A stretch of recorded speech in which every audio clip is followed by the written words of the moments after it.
E aí galera, tudo bem com vocês? Vamos aí para mais um giro de notícias sobre o Cruzeiro com questões importantes que têm movimentado o ambiente do nosso clube. Meu nome é Emerson Araújo, esse é o canal 6x1 e desde o início eu peço para você deixar o like no vídeo, se inscrever no canal caso ainda não seja inscrito e usar os comentários para opinar sobre cada um dos temas. Sempre lembrando que o vídeo é feito com patrocínio do OneFootball, que é o maior aplicativo sobre futebol do planeta. Nele você encontra tudo que envolve esse universo do futebol, tem notícias, estatísticas, transferências, vídeos, transmissão de alguns campeonatos como o francês e o alemão. O OneFootball é um aplicativo totalmente gratuito que está disponível tanto para Android quanto para iOS e o link para você baixá-lo está aqui na descrição do vídeo. Antes das notícias em si, um rápido giro de agradecimento a quem se tornou membro do canal 6x1 nas últimas horas, tá? Hoje vai então para Arthur Henrique e Augusto César. Então muito obrigado a vocês aí. Quem quiser se tornar membro do canal 6x1 e dar uma ajuda financeira pra gente, clica nesse botão Seja Membro que aparece aí na sua tela e lá tem informações de valores e tudo mais. Caso você tenha feito adesão à modalidade sócio-atleta, vai lá na aba Comunidade que tem uma publicação onde eu peço para você deixar o seu número de telefone ou me chamar no meu número lá para que eu te coloque no nosso grupo de WhatsApp. No sábado à noite o Cruzeiro perdeu para o Operário por 2x1 lá em Ponta Grossa, no Paraná. A gente teve alguns momentos, fez um jogo bem equilibrado, um jogo ruim por sinal, né, das duas partes,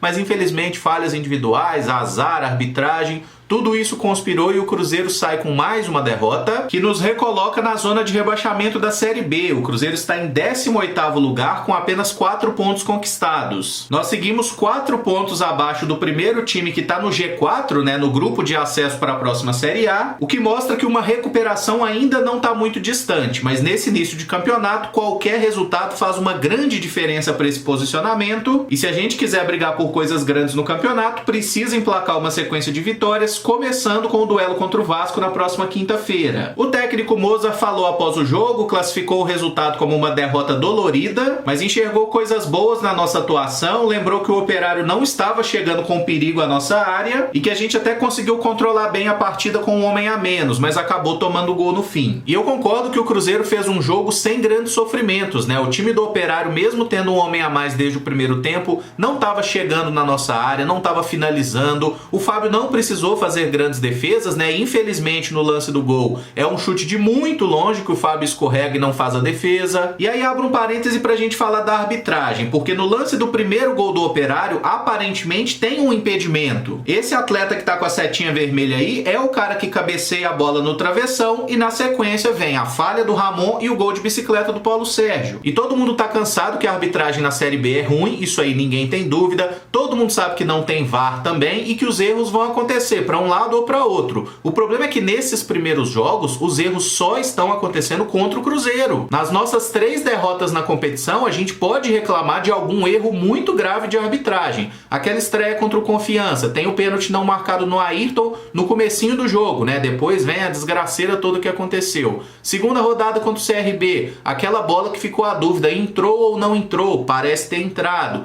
E tem lá no final, né, a origem do quarto gol é de uma falta que o juiz inventa do Rômulo num lance legal que a gente sairia num contra-ataque 4-3. Nessa partida contra o Operário, a expulsão do Everton foi corretíssima, tá? Na minha opinião não tem nada o que reclamar disso, mas o jogador do Operário dá um carrinho muito forte no Paulo ali no segundo tempo, que poderia também ter sido expulso. O critério da arbitragem foi diferente, né? Sem contar aquele toque de mão no final lá, que o Adriano cabeceia uma bola, ela pega na mão do zagueiro, a bola tava indo em direção ao gol, o juiz vê e não quis dar o pênalti, e tem essa questão de que aparentemente o cara que inicia a jogada do primeiro gol estava impedido. Então se é para errar, beleza, mas vamos errar pros dois lados. Só erro contra a gente é muito complicado de aceitar de uma forma razoável. Quer dizer, o presidente fica lá lambendo bota do pessoal da CBF toda hora e a gente sendo prejudicado rodada após rodada. Isso tá realmente complicado e eu concordo que sim, o Cruzeiro tem que reclamar, tem que se incomodar, mas a gente não pode resumir a derrota do Cruzeiro à arbitragem. Por quê? Olha que bizarra a entrada do Everton. Assim, um lance completamente destemperado,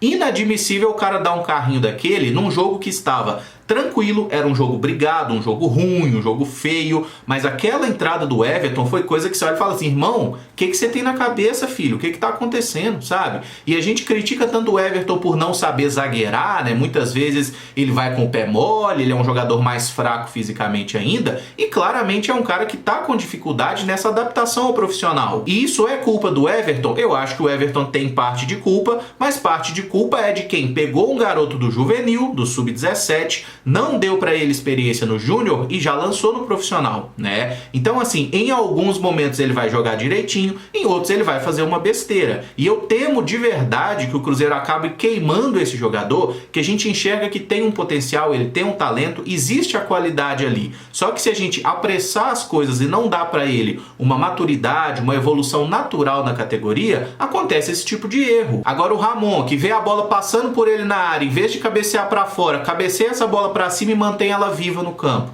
Foi inexperiência? Eu acho que não. O Ramon não é um garoto, né? O Fábio, que fez o quê? Uma defesa no jogo, num lance que ele erra o passe pro cara e quase entrega a rapadura, consegue voltar e fazer a defesa. Aí o cara me chuta quase do meio de campo, o Fábio escorrega igual um saco de batata e é o gol da derrota. Sem contar que o Fábio já tinha falhado na estreia, onde comete um pênalti e depois é expulso de uma forma infantil. O Felipe Augusto, que marcou o nosso gol, mas nem por isso fez uma grande partida, foi utilizado mais uma vez como um ala esquerdo pelo técnico Mozart, que confirmou na coletiva que pretende dar sequência para o jogador nessa posição. E eu até entendo que pelas características o Felipe Augusto pode ser mais útil como um ala do que como um ponta, um atacante, porque ele é um jogador que tem dificuldade com a bola, né? Ele não é um jogador de fazer muitos gols, de dar grandes assistências, ele erra muito para um jogador de frente, né? O acabamento de jogada dele é ruim, e eu acho que é um cara que tem muita força, muita velocidade, beleza usar ele como ala, mas tem que treinar bem para isso. Só que se o Felipe Augusto vai seguir jogando como ala, pressupõe obviamente que nós vamos continuar jogando com 3 zagueiros. E será que o time do Vasco, a formação mais adequada para enfrentá-los, é realmente jogando com 3 zagueiros? Não me parece o caso, tá? E eu acho que no próprio elenco do Cruzeiro também, a gente não tem muitas opções. Por exemplo, para esse próximo jogo, nós só temos ali para jogar como zagueiro o Joseph, que foi quem jogou o segundo tempo pela direita, o Ramon e o Paulo. Os outros zagueiros estão fora, porque o Everton tá suspenso e o Brock tá lesionado. O Cruzeiro não informou um prazo exato aí de recuperação pro Brock, mas informou que é uma lesão muscular na coxa, então ele deve ficar fora de mais algumas partidas, né? Então, nesse contexto, eu acho que o Mozart deveria fazer na prática aquilo que ele usou no discurso. Se ele falou, vou escalar o time de acordo com cada adversário, perfeito, mas não foi isso que ele fez. O jogo contra o Operário, por exemplo, a coisa não estava funcionando bem e ele deu sequência nisso. Contra o Vasco, vamos ver qual é a formação, mas me parece muito claro que 3 zagueiros não é o mais indicado para o momento do Cruzeiro, embora seja utilizado e seja super válido usar isso em certos momentos. O jogo contra o Operário foi especial para Ariel Cabral. O argentino entrou em campo no segundo tempo e alcançou 189 jogos pelo Cruzeiro, se tornando o estrangeiro que mais vezes vestiu a nossa camisa. Sem dúvidas é uma marca muito bacana para o Ariel Cabral, né? Ele já dividia essa marca aí do estrangeiro que mais jogou pelo Cruzeiro com o Arrascaeta, agora é de forma isolada esse jogador. Eu fiquei um pouco preocupado com a coletiva do Mozart quando ele disse que enxerga o Ariel Cabral como um volante, mas não enxerga o Adriano como volante. Assim, na boa. Eu até consigo entender que o Adriano já jogou como meia, porque de fato ele jogou como meia na base, né? Mas o Adriano, ele é não apenas um volante, como o melhor volante que a gente tem. Então eu não entendi muito bem a lógica do Mozart, não sei com base em que ele chegou à conclusão que o Ariel Cabral é volante e o Adriano é meia, mas vamos lá. Quem marca melhor, Ariel ou Adriano? Quem inicia melhor a saída de jogo? Quem tem mais qualidade de passe? Me parece muito óbvio que o Adriano é muito mais volante e o Ariel Cabral é um jogador mais meia. Mas para ser bem sincero com vocês, eu tô quase desistindo de entender cabeça de técnico, porque o Cruzeiro ultimamente ele virou uma salada, cada um que chega aqui tenta impor uma filosofia de jogo. Eu acho que a cabeça dos jogadores, que já não são os caras mais inteligentes do mundo, já tá cozida, os caras não sabem muito bem o que eles têm que fazer mais, porque cada técnico pede uma coisa e a cada 10 partidas a gente troca de treinador, né? Então, ó, vamos aguardar um pouquinho aí o que o Mozart vai fazer nesse jogo contra o Vasco, para ver se a gente consegue entender um pouco mais do que ele pensa para esse time do Cruzeiro, porque a cada partida até o momento ele fez uma coisa completamente diferente. Passando para negociações, o lateral direito Norberto, de 30 anos, está chegando ao Cruzeiro para disputar a posição com o Cáceres. Ele rescindiu com o CSA, onde era titular e inclusive capitão. Tem 20 jogos nessa temporada, inclusive 4 na Série B. Pelas informações, o Norberto já está em BH, deve ser oficializado aí como jogador do Cruzeiro hoje, no mais tardar amanhã, e se tudo correr bem com o nome no bid, né, pode ser que na quinta-feira ele já esteja à disposição para jogar contra o Vasco. Tô fazendo um vídeo de olheiro sobre ele, é um jogador que me parece uma contratação interessante sim, um cara que cumpre bem o seu papel ali de um lateral direito. Eu não tenho nada contra a vinda do Norberto, que inclusive teve uma passagem pela base do Cruzeiro, né, jogando como meia. Mas acho que o grande grande erro nessa história é realmente o fato da gente ver o Norberto chegando ao Cruzeiro agora, sendo que o Cruzeiro contratou 2 laterais direitos recentemente, né? Quer dizer, laterais não, né?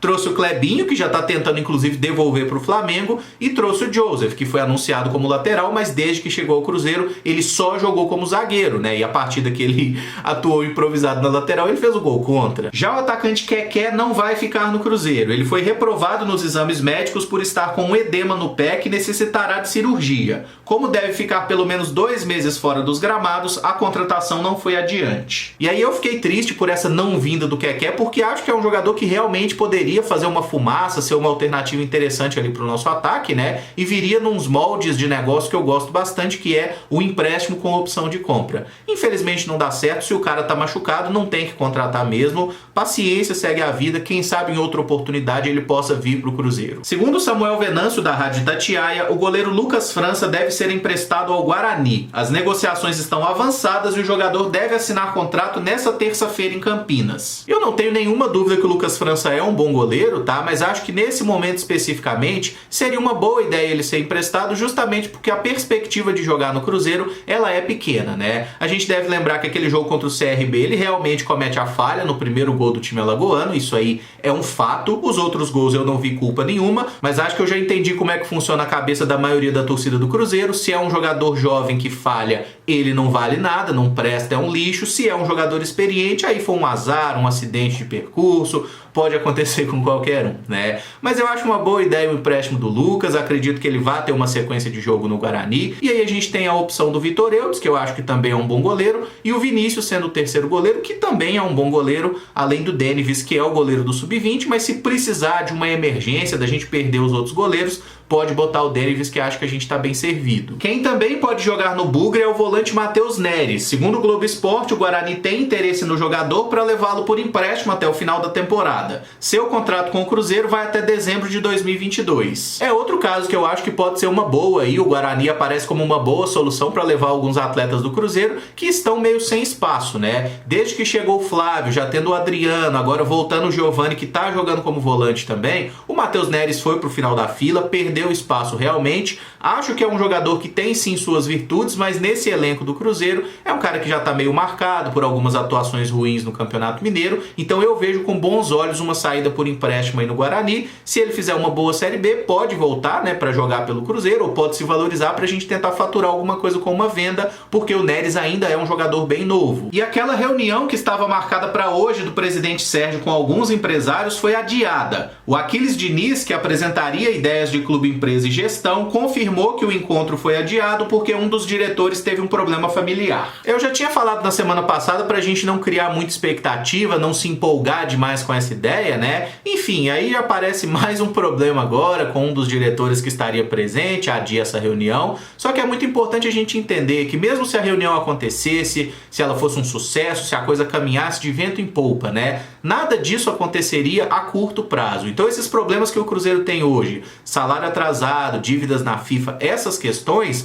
a gente tem que achar soluções imediatas para resolver. A gente não, né? Porque a gente ajuda como pode. O presidente Sérgio Santos Rodrigues tem que buscar soluções para esses problemas, porque essa questão do clube empresa tem diversas questões a serem resolvidas até poder ser aplicada na prática. Uma delas é o projeto de lei ser aprovado, né? O projeto que ainda está na Câmara de Deputados, que ninguém sabe o tempo que vai demorar para ser aprovado, para depois passar pelo presidente. Então tem muita água para correr embaixo dessa ponte, tá? O Cruzeiro precisa sim ir acertando um modelo de gestão e fazendo isso paralelamente, mas os problemas que estão batendo na porta do Cruzeiro, o Cruzeiro tem que atender e resolver esses problemas agora. Não é essa ideia do Aquiles Diniz ou a do Medioli que vai resolver os salários atrasados, até porque se a gente seguir sem pagar, no mês que vem pode ser que algum jogador já entre na justiça, né? E na verdade, se a gente quiser puxar direitinho mesmo no papel, pode ser que nesse momento vários jogadores do Cruzeiro já tenham a condição de entrar na justiça pedindo a rescisão, porque o clube não paga o salário. E para fechar no melhor astral, nosso time Sub-17 venceu o Ceará fora de casa por 3-2 no sábado.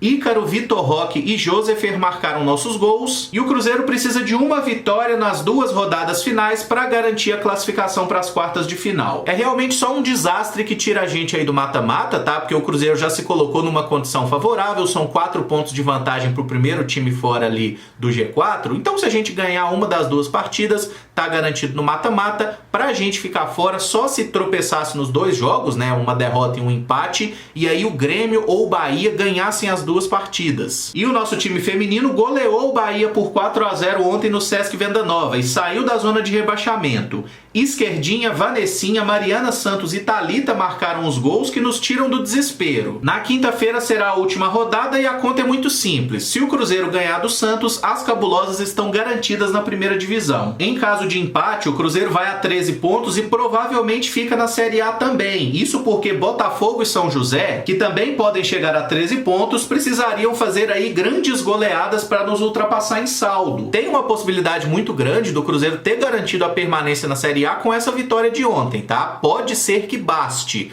mas convenhamos que a última partida a gente pega o Santos fora de casa, jogo muito complicado, né? E aí a gente vai ter também que torcer contra outros adversários, porque ganhar do Santos na Vila é muito difícil. Mas esse jogo contra o Bahia, o Cruzeiro jogou direitinho, criou muitas oportunidades, a goleira do Bahia catou pra caramba, inclusive, né? E a gente não tinha a Duda, que estava suspensa por causa do 3º cartão amarelo, ela deve voltar aí nesse próximo jogo, sendo mais uma alternativa boa pro Cruzeiro. Tomara que corra tudo bem, que a gente consiga essa manutenção aí na primeira divisão, pro sucesso do projeto, né? Porque as meninas a gente vê que se esforçam muito, também não recebem salário, a gente deve pontuar isso, tá? O time feminino e a base sofre com os problemas que a gente tem no profissional do masculino também. E vamos ficar de butuca então para essa última rodada, né, do Brasileiro Feminino na primeira fase. Todos os jogos serão na quinta-feira, 3 horas da tarde. Encerro esse vídeo por aqui. Se você gostou, eu peço que deixe o like, se inscreva no canal caso ainda não seja inscrito e use os comentários para opinar sobre cada um dos temas. Muito obrigado por acompanhar, um abraço e até o próximo vídeo.